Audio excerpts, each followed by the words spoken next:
God may be aligning the right people, the right place, the right opportunity for you. Waiting mothers, maybe God is connecting you with doctors, counselors, and communities who will walk the journey with you. Singles, maybe God is shaping your character so you can recognize the right spouse when they come. Young professionals, maybe God is letting you learn from mentors before you step into leadership. Delays are not dead ends. Sometimes, they are divine detours for your success. God's perfect timing. There is a time for everything, and a season for every activity under the heavens. Ecclesiastes 3 verse 1. Life has seasons.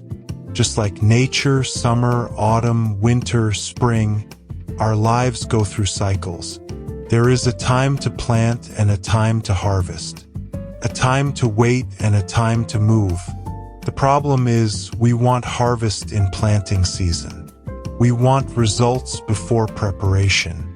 But God, in His wisdom, designed seasons so we could grow in phases.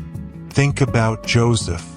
He dreamed of greatness as a teenager, but he had to wait through betrayal, slavery, false accusations, and prison before stepping into the palace. That was his preparation season. If you're waiting for healing, this might be your strengthening season. If you're waiting for marriage, this might be your self-growth season. If you're waiting for a breakthrough, this might be your faith-building season. Don't rush the process. Do not allow impatience to make you settle for less. Do not miss your blessing, it will come. While you are waiting, keep living. Do not put your life on hold.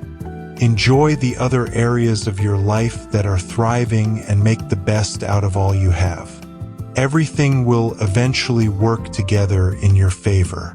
Hold on, God's timing is perfect.